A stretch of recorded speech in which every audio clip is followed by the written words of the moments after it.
आज हम आपको एग्जॉस्ट मोटर की कंप्लीट वायरिंग करना बताएंगे। अब आपके पास कोई भी छोटा बड़ा एग्जॉस्ट मोटर आ जाता है तो इसकी वायरिंग सेम होती है। जैसे आप यहां देखिएगा, हमारे पास एक छोटा एग्जॉस्ट मोटर है और इसमें हम आपको वायरिंग करना बताएंगे। जैसे आप देखेंगे मोटर के अंदर से 3 तार निकला है। अब हमें इसमें पहचान करना होता है कि इसका रनिंग स्टार्टिंग कॉमन कौन है। यदि हम इसका कलर कोड के अनुसार अगर वायरिंग कर देंगे तो ये गलत हो सकता है। तो आपको अगर वायरिंग करना है तो ऐसे एक मल्टीमीटर आप ले लीजिएगा और डायोड मोड में मल्टीमीटर को सेलेक्ट कर लेना है।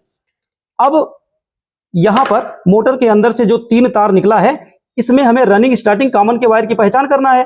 तो सिद्धांत यह कहता है किसी 2 वायर के बीच में सबसे अधिक रेजिस्टेंस अगर मिल जाता है तो वो दोनों तार रनिंग और स्टार्टिंग का होगा। तो जैसे आप यहां देख रहे हैं, हमें मिल रहा है सबसे ज्यादा रेजिस्टेंस इसके व्हाइट और रेड वायर के बीच में। सबसे अधिक रेजिस्टेंस 656 ओम रेजिस्टेंस हमें मिल रहा है। तो ये रनिंग स्टार्टिंग तो हो गया, लेकिन जो ये नीला वाला तार बच गया ये इसका कॉमन हो गया। लेकिन अब हमें कॉमन से ये पता लगा लेना है कि इन दोनों वायर में रनिंग स्टार्टिंग कौन है। तो कॉमन से एक प्रॉप्स अगर हम लगा देते हैं तो इसके किसी एक वायर के बीच में अगर हम लगाएंगे तो सबसे कम रेजिस्टेंस वाला तार होगा रनिंग और सबसे अधिक रेजिस्टेंस वाला तार होगा स्टार्टिंग। तो यहां पर देखेंगे सफेद वायर के बीच में हमको मिल रहा है 368 ओम, तो ये इसका सबसे अधिक रेजिस्टेंस बता रहा है कॉमन के बीच। तो ये इसका स्टार्टिंग हो गया, इसमें कम बता रहा है कॉमन से, तो ये हो गया 288 ओम। तो ये इस मोटर का रनिंग तार हो गया। तो हमें ये पता चल गया कि ये नीला वाला तार इसका कॉमन हो गया, रेड वाला इसका रनिंग हो गया और सफेद वाला तार इसका स्टार्टिंग हो गया। अब इसमें हमें कंडेंसर लगाकर इसकी वायरिंग भी करना है।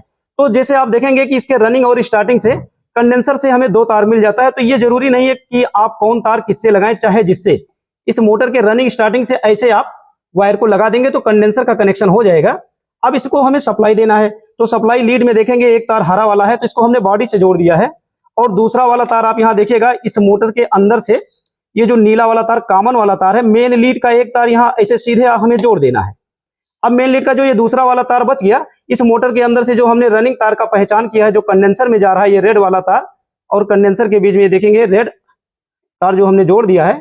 इस तरह से आप करेंगे तो ये इसका कनेक्शन कंप्लीट हो जाता है। चलिए इसको हम चला के देख लेते हैं कि ये हमारा फैन चलेगा या नहीं चलेगा। तो